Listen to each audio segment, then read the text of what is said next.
I hit 50 and in a very short space of time, my life spiraled and I hit rock bottom. We were absolutely exhausted, but what I'm finding fascinating out of that, our era, over 50s, is the biggest growing segment of entrepreneurs and startup businesses. Women have really connected and resonated with my story, knowing that 50 isn't the end, 50 is just the beginning. Let's talk about smart longevity strategies.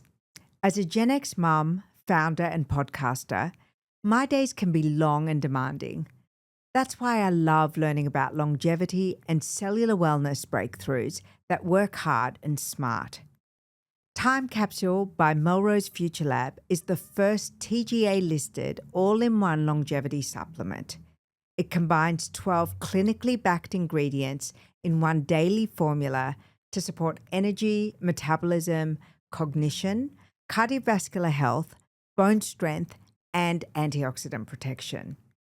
Powered by Lipispurs and Verispurs for enhanced absorption, it includes niacinamide riboside for cellular energy, resveratrol antioxidant defense, and berberine to support glucose metabolism. Plus essentials like activated B vitamins, magnesium, vitamin D3 with K2. Because real longevity is not just about one thing. It's sleep, nutrition, mindset, and yes, supplements. It's about everything working together. Time Capsule makes it simple. Welcome to Ageless Radiance Club, the podcast where we decode the science, stories, and soul of living well and powerfully.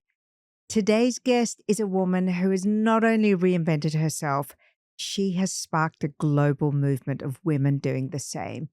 Kylie Jones is the CEO and founder of 50 and Fearless, a buzzing global community of over 760,000 women, redefining what life after 50 looks and feels like.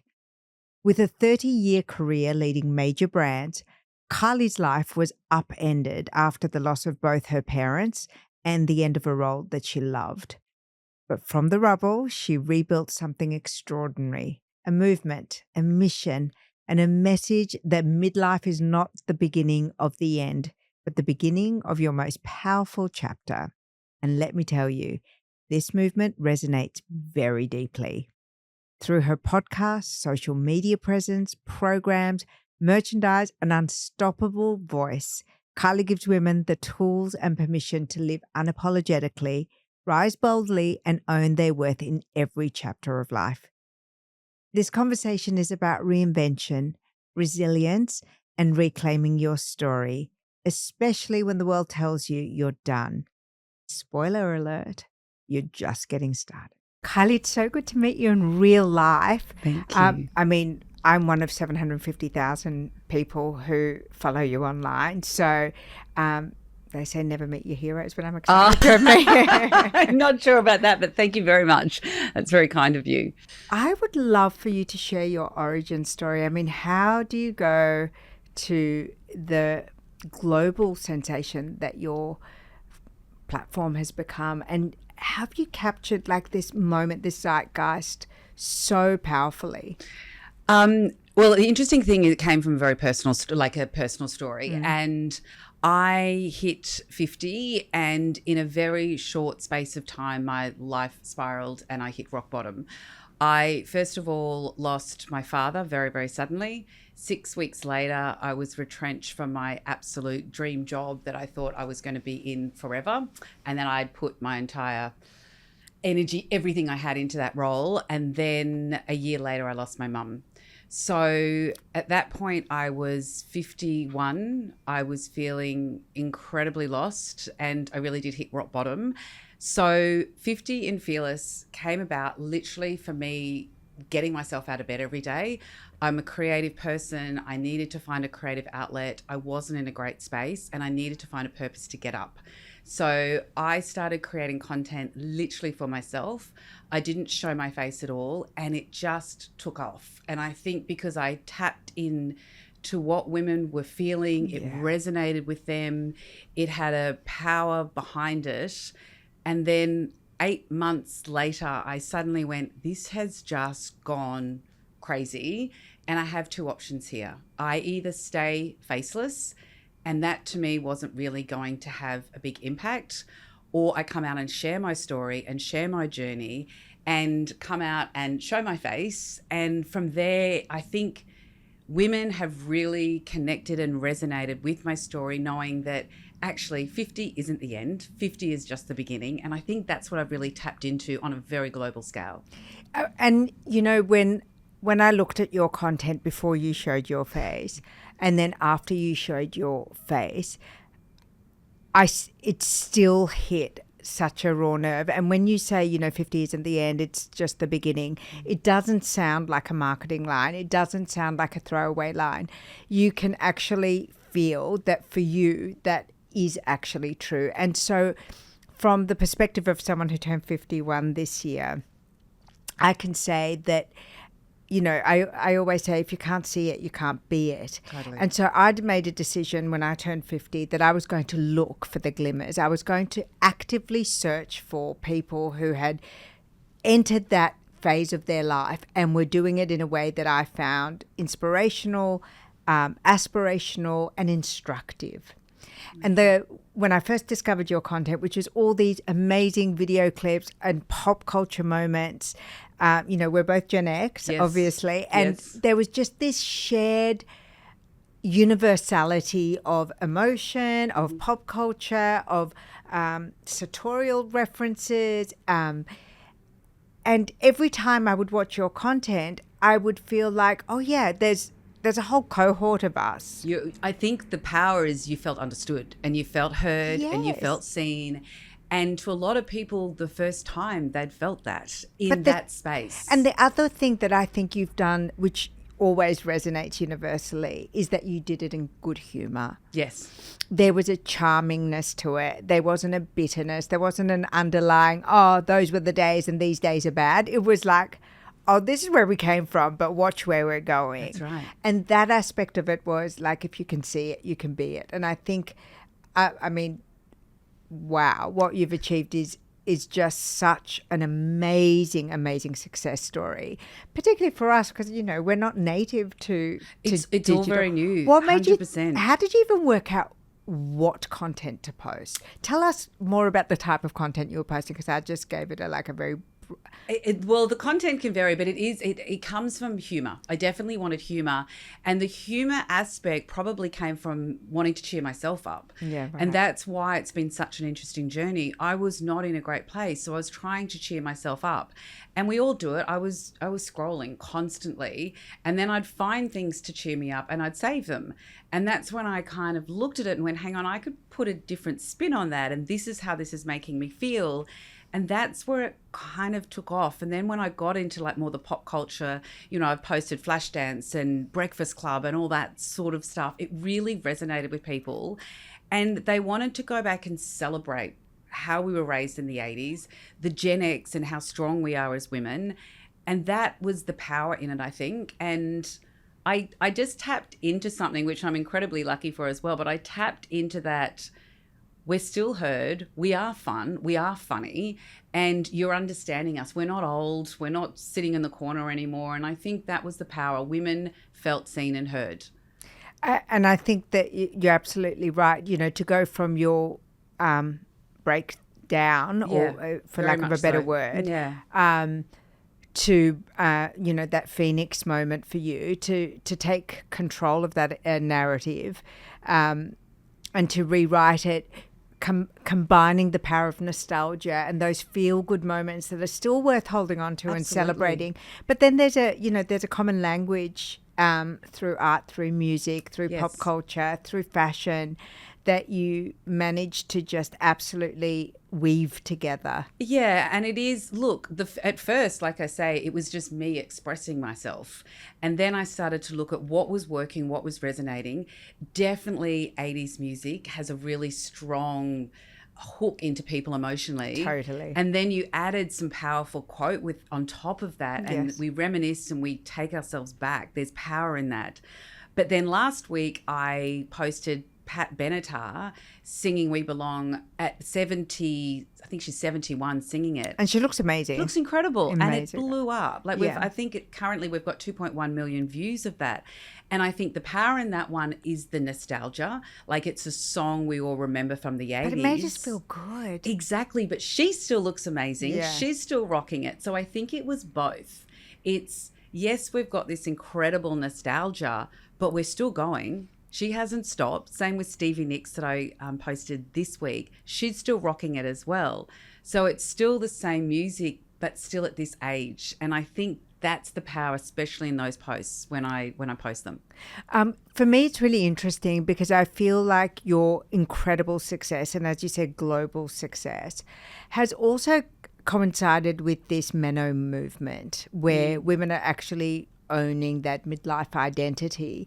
Whereas, you know, for many decades, we were told to keep our health a secret. You're Yes. talking so openly about your mental health journey. Yes. So we were told not to talk about our difficulties with, you know, fertility, not to talk about our difficulties with mental health, not to discuss financial matters, not to discuss our concerns about aging or our body. And once that kind of that lid has been lifted, and I think for you, what you've done is, this is the extraordinary bit, the truth of it is so universal and obviously so necessary that Yes. once you own whatever it is, whatever part of your life you shine a light on, there's always camaraderie and there's always community in that. And I think that that's what happened to the Meno movement as well. Absolutely, absolutely, because we started talking about it. And to share, I went through menopause at 45, so I went through it very young. I didn't actually understand what was going on. My poor son just thought I was this grumpy woman, and I think now, like that was 7 years ago, nearly 8 years ago for me.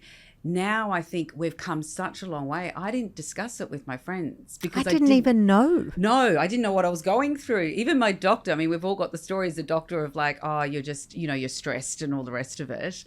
And I think now I'm watching my girlfriends going through it in their early 50s and they're so aware of what's happening. They know why they're having the, you know, little mental breakdowns or whatever's going on for them. So I think just in those 8 years, we have had a huge shift for women, which I think is so to be celebrated. Yeah. But on my page, I like to talk about the power of menopause. I don't. I get it. Yeah, there's so many things out there talking about, you know, oh, I'm hot flashes and I'm miserable and all that sort of thing. I talk a lot about there's an incredible power that comes with that. And it's scientifically proven that when your estrogen and drops and everything else, you do step into, I call it on the page, your no F's era. Because you're... Yes, this no F's era is like, this is like a new hot thing. Like, yes. Which is quite, you know, I love it because it's subversive, but again, it's the humor, right? Yes, it's the humor of it. And look, some people find it offensive. I've got caps with it on and everyone loves them. But you do step into this power and you stop worrying about what everyone thinks. And it really is, I mean, I always say the word, I'll be polite here, but it's your no F's. You don't care anymore. So I like to talk about the power in going through menopause. And we all know the hot flushes and we know all that sort of stuff. But I think there's incredible power in it as well because it's freeing when you stop worrying about everyone else's opinion and you start doing what brings you joy, what lights you up with complete passion and conviction instead of worrying about everyone else, what they're going to do, how they're going to judge you, all the rest of it. If anyone is listening to us, they might be kind of saying, yeah, it's good and well for you and Kylie. You're both confident. You're both very articulate women. But I don't feel like that. I feel invisible. I feel like the best parts of my life are behind me. And it would be great if you could share if you ever had that feeling and how you got to this reclaiming of yourself and propelling into the future era. Yes, and it's interesting. I get those messages every day. Okay. Every day from women. I'm very active in my DMs and they talk a lot about it with me. And I always say to them, I was so lost when everything crumbled for me. And I remember thinking, is this it? Is this it? I've spent 30 years building a career. I thought I had another 20 years left of me in that career. I always talk about we all wear these different hats.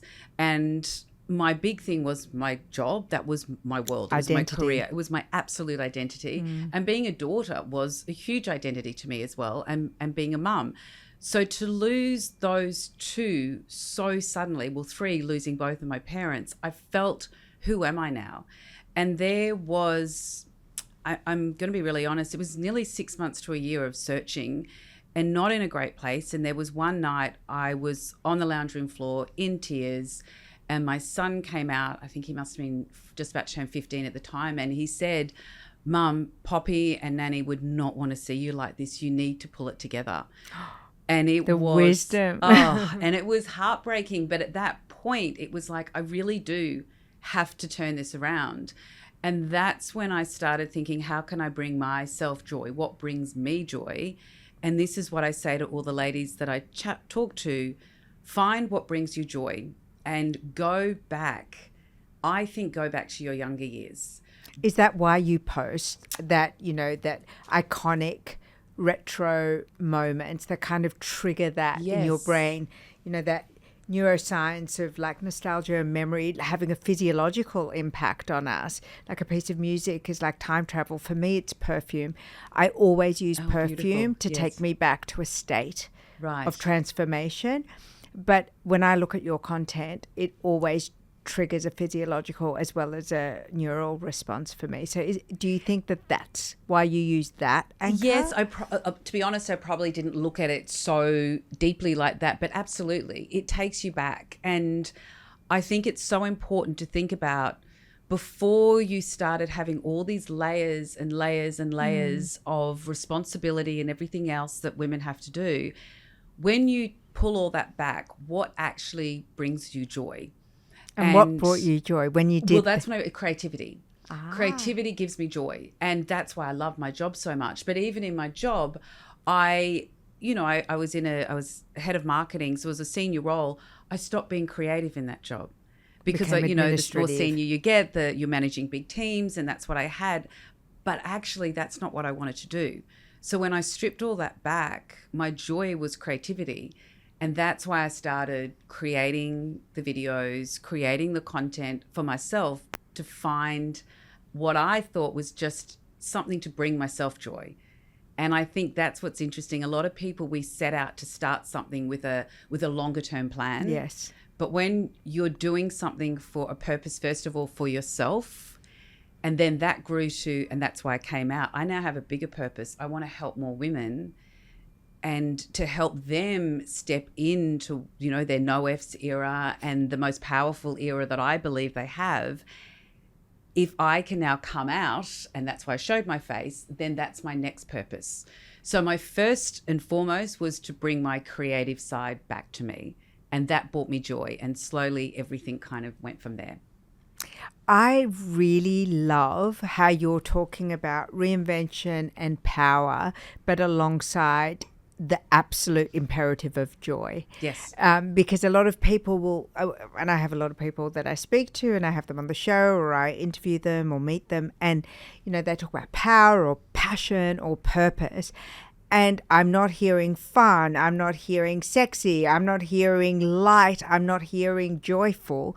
But that was your driving. Absolutely. That was your raison d'etre. You were like searching for joy and for meaning through joy. Yes. And I always say to the ladies that contact me, I want you to sit down and just have some quiet time and start writing. Write what brings you joy, but don't stop, because I find once you start writing, you then tap into a whole nother part of the brain that you've probably locked up for 20 years, and then go through that list and circle the top 5 or 10 that truly, truly bring you joy. Then go down again and get it to 3 or 5 and start doing them. Start doing those things again. It could be as simple as I used to love to paint and I've stopped painting, or something in the arts, or is it exercise, whatever it is, but start doing those things, and bit by bit and day by day, bring that joy and that creativity or whatever it is back into your life, and see how things start to unfold and the light that starts coming into your life. because a lot of women, especially post-divorce, come to me very, very lost, and I don't know what brings me joy anymore because they don't know. But when they start writing, and I'm a huge fan of morning writing, so as soon as you get up, start writing it down, because then you're tapping into that subconscious. There's a purity to it as well. Exactly. You're not overthinking it. So just start writing when you wake up. And it's amazing the feedback I've had from women and just little things. I used to love painting, and now I'm doing it again. And now I've decided I'm going to create a business out of it. And they're finding themselves again. And that's what that just brings me incredible joy now. I love it. I have a special Ageless listener offer. Ready to simplify your longevity stack? Our season 11 sponsor, Melrose Future Lab, is offering Ageless listeners 40% off your first time capsule order. Just use the code AGELESS at checkout. T's and C's apply. Offered valid on one-time purchases of time capsule. Only available now at melrosefuturelab.com.au.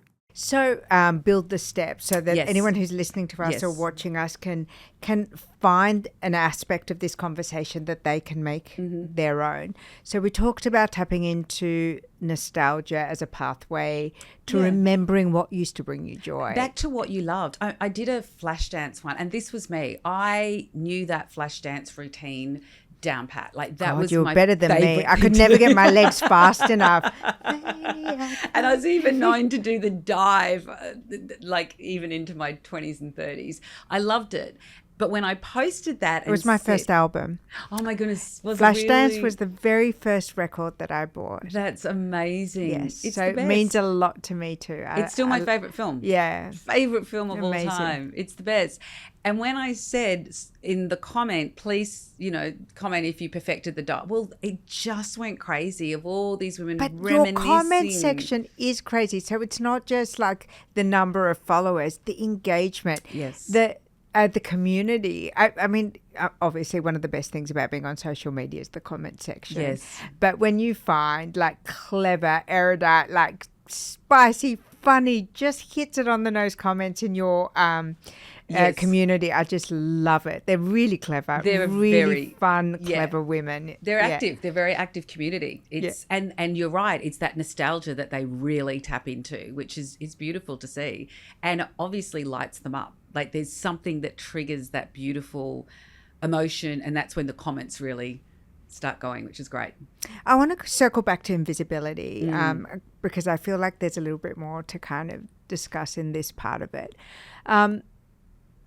Did you, in your experience, have a moment where your physicality, whether it was your energy, mood, memory, appearance, didn't match with who you felt you were on the inside? Was there a disconnect where you looked in the mirror or just evaluated your personal energy and vibes and went, where is she? Where's the girl I think I am? Totally. Yes, 100%. And when was that? Probably in the early 50s. Yes, probably around 50, 51. Yes. I remember looking in the mirror one day and just going, who are you? Looking back. And I think there was a lot of sadness in me as well. So the reflection was a very, very lost person, but I felt the wrinkles didn't represent me. My body had drastically changed. And I remember feeling, really lost, very lost. And I was single as well. So I been a single mother most of my son's life. And I remember a friend saying, you need to get back out there. You need to go dating. I'm like, I don't want to go dating looking like this and feeling like this. And it was a huge thing for me because in my head, it was dating as a 25 or 30-year-old. I know. And now I'm 50. Who'd want me at 50? That was my headspace that I was in at that moment. And when I got out of that headspace and started saying, actually, you have so much to offer to the world and to yourself more than anything. And that confidence kicked back in. And I learned that I can still wear whatever I want. Not that I'd really changed a lot, but there was that perception, and you start listening to those things. And when I sort of dug deep, found myself, and then probably started taking a little bit better care of myself as well, because I'd let a few things slip because I just wasn't in a great headspace. You probably were number 7 in the priority Yeah, list. I was. And I wasn't mentally in a good place. But it's those simple things when I said to myself, okay, you've got to change this. You have to get up and get dressed and feel good. And you have to do that every day. And did you have any cheat codes for that? Did you get any assistant? Did you get a stylist? Did you go somewhere and go, I need a refresh? Or no, I've always probably loved fashion myself. So it was like, pull that stuff back to the if you're front of the listening wardrobe. to this episode, Kylie's wearing a stunning green jacket. And it's amazing. It's like the first thing I coveted as soon as you walked in. Thank Said, you. oh, where did you get your green jacket? It's gorgeous. I love fashion. So I think it was more pull all that stuff back out. I love a good sequin. Put on your sequins, even if you're just going out for dinner. But my big thing is put on a red lipstick. Oh, It changes Amen. everything, doesn't Doesn't it? it? It just changes everything. And if you were going for a walk, put on your red lipstick. And that was my thing. My thing was very much put on your red lipstick, get out of bed, put on your red lipstick and start the day. And that slowly started shifting my energy. And then as that was your amulet. that, yes, 100%. So as the red lipstick changed me, then I'm like, now start wearing your good clothes again. Put them on. It doesn't matter if you're not going anywhere fancy. Feel good within yourself. So I think there's a lot to be said about how you dress, doing, putting some makeup on. Yeah, we were talking about that, like from Yes. that, when you transition from that work from home and come back out into, the humdrum of life in the city, or, whatever your work is or whatever your life is, making that commitment to show up. Show up, exactly. And be fully you again. It does it's the energy that begets the energy that gets the compliments, that then kind of becomes a self-fulfilling prophecy of how people interact with you and see you. And it's the energy you put out. And I think a really good point that I turned 50 just at the back end of COVID. So we'd all been at home, and then I'd hit 50, and then I lost my job and my parents. So it was kind of all these things that I lost myself from a style point of view. And we know when you put on something, like I put on the jacket and I'm like, yeah, let's go do this. And then I walked in and you complimented me. So I'm like, oh, okay, I'm feeling good, because And I there's a feel lot to be like said about that. your embodiment of that green jacket energy is what I complimented, as much as the colour and the cut, and obviously it's a beautiful, Victoria Beckham piece. But I genuinely think that I responded to your energy in the green jacket, because you had kind of embodied it. You've embodied stylish and quality and not to be effed with Yes. vibes. And I really appreciated that. Like, you walked in and I went, hey, she's here, she means business. I love it. She's my kind of girl. So I do think that I do believe that clothes, I do believe that red lipstick, I do Yes. believe that fragrance, I do believe that, how our posture holds an energetic imprint, and that's how people respond Totally. to us. Now, again, for the people who are listening, and maybe you won't catch it on video as well, like Kylie is alive. Like, her eyes are sparkling, her skin is skinning, like her outfit is outfitting. There is a very, very potent, like, energetic blueprint about you. And I can imagine that translates quite well to your community. And one of the things that I've been playing with over the past year and a half is events and bringing people back together.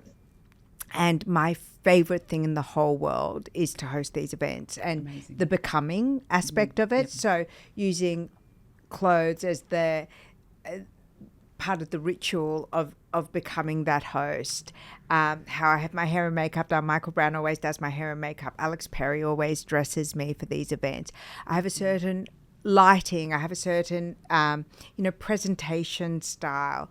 And that ritual of becoming then sets the scene to welcome my guests. So it's a much smaller scale than your 750,000 followers. But that ritualization of me landing in my body, turning up in the way that I want to be experienced and I want to project, then invites my guests, my community, They're my in followers. on that energy. They're in on that, and then they bounce off it. And right before the event starts, in the morning of the event, I always send out an email and I go, just a reminder that it's an elegant night, it's candle lit. Beautiful. Dress up for yourself. This is a moment to get out your best dress and, put on your red lipstick. Yes. We warmly welcome you. And I feel like that's what you're doing too. Absolutely. And I think it's so important that you feel good. And another thing I talk a lot about is music. Music is so, so powerful, which we've touched on. Are you going to share playlists? I have. Do you have a playlist? Yes, I have a playlist. I have the Power playlist. I've got a Spotify account for 50 and Fearless. And tomorrow we're going to launch our 80s playlist. Oh, yeah. amazing. And then we're going to do a playlist of all the songs that we've ever used. But I always say, if you are feeling a little bit off, put on a song and just dance. Yes. And your energy will shift. Did you go to Disco Club? No, I would have loved to. Was it amazing? I feel like you would have been the Pied Piper of Disco Club. I feel like you would have had a circle around you. People would have been worshipping or something. Because it's so powerful to dance. It was so fun. It was just so joyful. And it really was. I think it was like, all of your followers were all there. And it was really something. And I didn't know. I guess I didn't know enough about it. I bought tickets for my friend and I. We went. It was so joyful, and it was the power of music and getting dressed, and everyone was in sequins and fun costumes, and it was just women who had just decided just to be so present and so embodied. For the, however many hours we were there. And then they finished 9 o'clock sharp. We were back home. We were going to have beauty sleep. We weren't hungover. It was amazing. It was they really knew their audience. And oh gosh, it was wonderful. It's amazing because I have my community always saying we need to do events. Let's do events. And and that's what I want. I want to bring them together. I'm all about connection, community, I feel like you need to do a movie night. I know. A sleepover. Well, the problem is, and then this is not a terrible problem, but it's tough for events. It is so global. So I put it out to the audience going, okay, who's up for event? We had events happening in Iceland, Dublin, all over Europe, Australia. It's very global. So then we made the big joke within the community, right? We need a world tour. Let's create an event. Let's go on a world tour. Oh, Taylor Swift is in the house. Yeah, it's really funny. But I think there's something when you bring women together and you say to them, dress up, go crazy, do whatever brings you joy, and then add the 80s music into that. I mean, you have the perfect, absolutely. It's pretty amazing. Potent. Yes. I want to look at the flip side of being Gen X because you raised it, and I think it's, what a time to be alive, what a time to be born into. Amazing. And there was a lot of messages though, and probably a lot of us will get together and say this. It was a confusing time to be a woman because on the one hand, we were really told you can be anything. Education, investment in yourself, self-belief will take you to the moon. You're no different to a man. You can be mother, wife, lover, astronaut, corporate. And we saw all of this happening all at once. The supermodels were making more money than the actors or the directors even. Yeah. But then there was that collective hangover of utter exhaustion. From trying to be so much. And I think we've witnessed an enormous number of Gen X women have very public breakdowns. And, you've just shared your story. I've shared my story before. Very similar to yours, without the horrific experience of the deep loss that you experienced. But it was definitely a breakdown.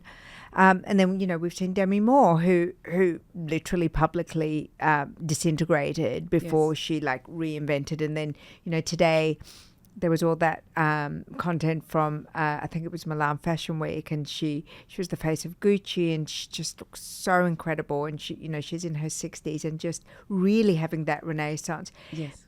I would love for you to comment on your thoughts of the dream that we were sold that turned into a nightmare. Yes, and it's so true. We really were sold that dream and we exhausted ourselves. But I think the interesting thing with that, so totally agree, we were exhausted, we were trying to do it all. For not much payoff either. Not much payoff, no. And not equal pay. No equal pay. No, and for people, I was by myself with my son, and so I had to do it all. But I think most women still in, a partnership and children, they were going to work but still coming home and doing everything as well. So I think we were absolutely exhausted. But what I'm finding fascinating out of that, this is why now our era, so over 50s, is the biggest growing segment of entrepreneurs and startup businesses, because I think we have broken and said to the corporates and the big, we're done. We are done. We have so much more to give, and we're going to start giving what we want to give. And that's why I think that is so powerful now. And it's such an incredibly growing market because we're done doing what we were told to do, thought we could do. We could do it. I mean, we did a brilliant job at it, but we exhausted ourselves from it.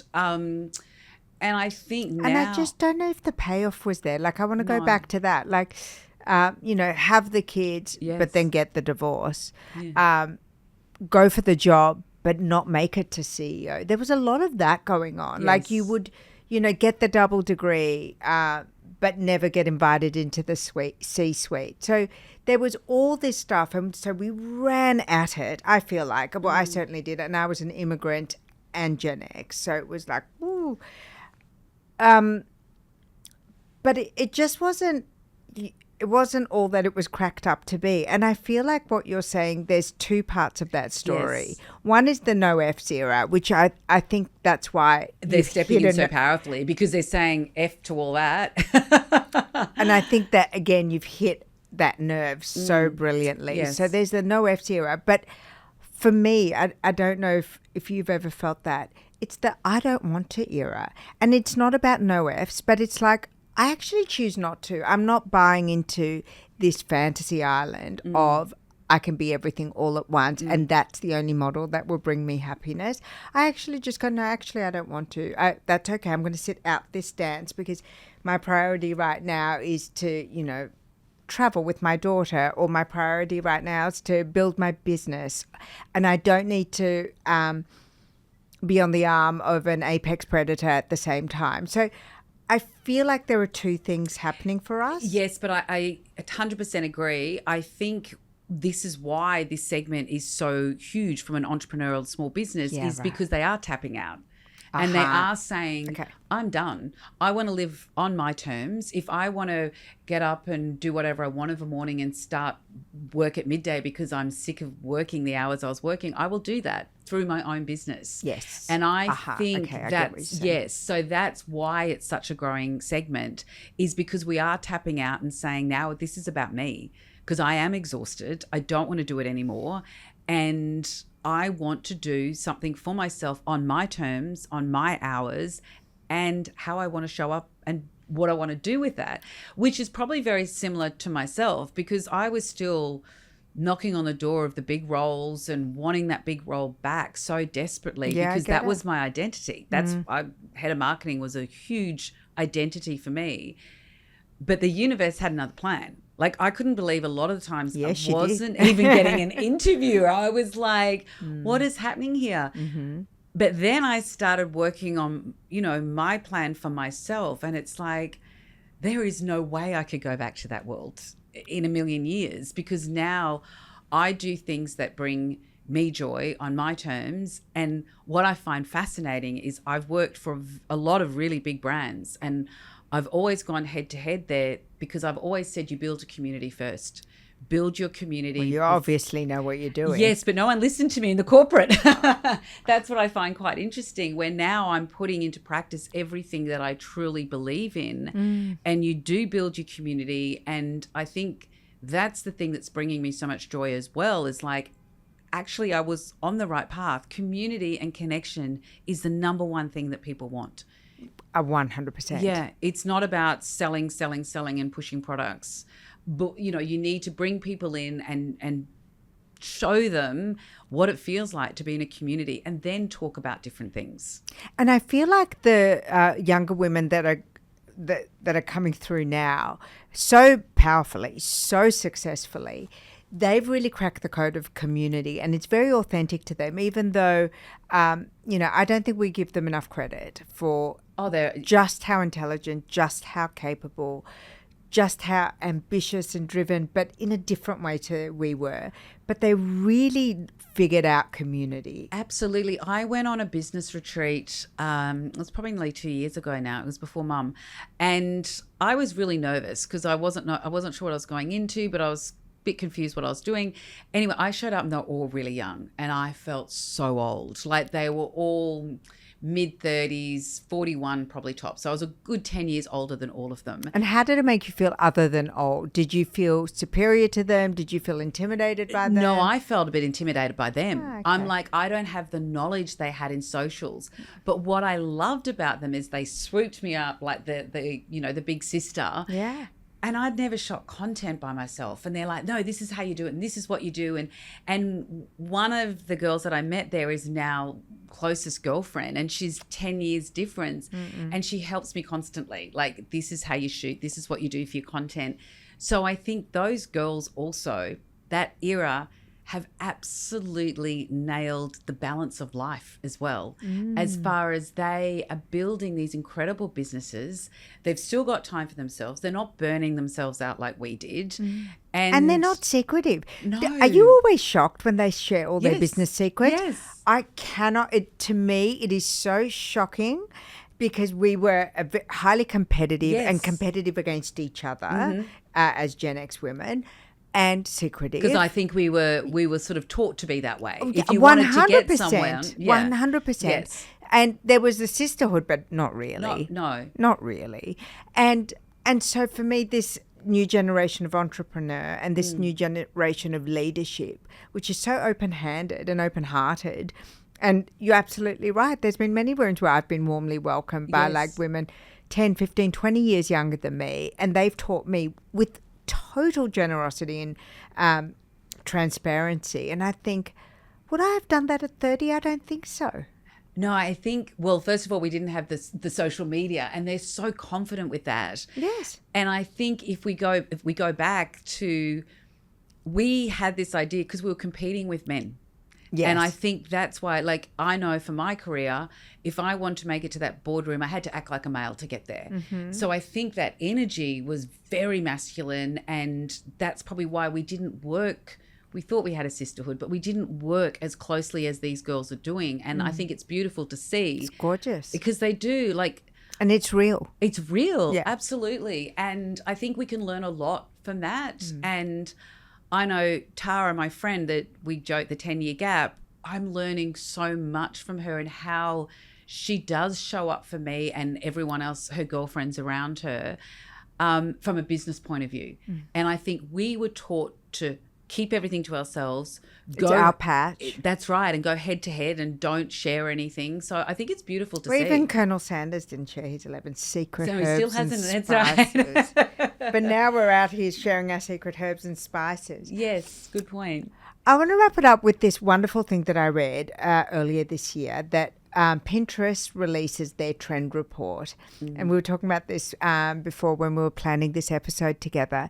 And they announced the goddess core was a major trend. And they referred to goddess core as this rising of visibility and presence of women over 50 who are both visible but also gorgeous and have all the goddess qualities of beauty, strength, power, visibility, identity. And once I heard that, I couldn't stop seeing it. I found a lot of evidence for it. So it was, when I was looking at like Venice Film Festival or political arenas, I started seeing more and more women who are 50 and fearless. And really, I thought, oh, we're here. We're everywhere now. Yes. And I would love you to share with me who are iconic women for you. Who do you hold in such great esteem, or who are you hoping will see your content and send you a little DM, and that would make your year, your day, I had it last week, which was Naomi Watts contacted me. And I think she is doing so much in that space. She contacted me and said, we'd love to send some products. From and Stripes. I love Stripes. I love everything you're doing. So that was beautiful. I think what I'm loving about all of this is social media is so powerful. So if I look at the people I follow, it is such a breadth of women doing what lights them up at this era. So you have the Hollywood making them, comebacks. And I love old Demi Moore's story, and she's looking incredible. But then I'm also following women who have sold up everything, bought themselves a camper van and driving right through America and sharing their journey.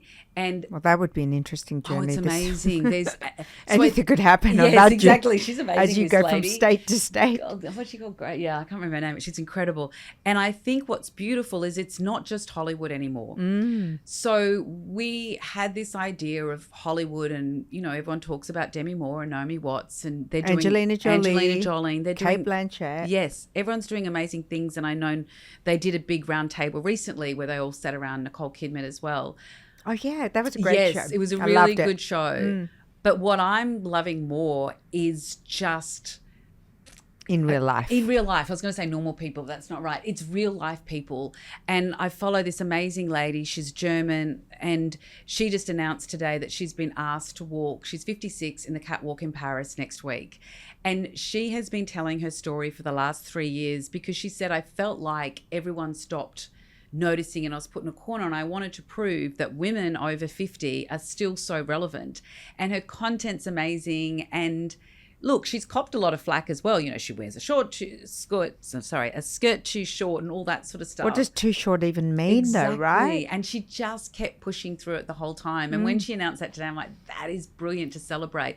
So I think what I love is we're not just talking about the ones that don't look their age, and it's what they wear and their makeup and everything like that, their beauty. I love that we're talking about women over 50 doing what lights them up, whatever that is. And I think all of those women are now coming to the forefront. All of them are having the conversations. There's another woman called Heidi, I can't remember Heidi's last name, but she is very, very natural. She's 61 and she just talks about life. She's an ex-writer, and she just talks about life and how we are still here and we've got so much to live. And she has an incredible following as well. So I think that's the power of social media. We've got women coming into our space, probably like myself, that don't have the Hollywood name and all that sort of stuff, but we can still have impact. And we can still have the conversations, and we're relatable. And I think that's what exciting. And this is where this goddess era is so powerful, because it's everyone. And social media can show everyone at doing great things at this age. Speechless. Absolutely delighted to have had you on the show. We were meant to have a drink together a few months ago through our friend who wanted us to meet, but I have so enjoyed your content. Like, it really has been a wonderful light at the end of the tunnel on, really long days or, heartbreaks and heart-soaring moments. And what you have created is just incredible and such a joy. An absolute pleasure and honor to have you on the show. Thank you so much for joining me. And so lovely to be here. And yes, our friend has tried very hard to introduce us before, so it's so lovely to finally meet. And I love everything you're doing as well. I think the more women that we can help and support and make them feel fabulous about themselves, whatever that is, I think, that just stuff brings me complete joy. So I love everything you do. And I do want to point out that Kylie sells some pretty incredible merch. If you're in the market for rage baiting people who don't understand what 50 and fearless and fabulous looks like, you can go over to your website, and I'll put a link in the show notes as well, because I think I might order myself a cap as well. Okay. Thank you. Thank you. Thanks so much for having me. Thanks for listening. If you enjoyed this episode, please subscribe to the channel, sign up for our free newsletter, and consider leaving a review and rating it. This really helps the channel grow and reach new audiences.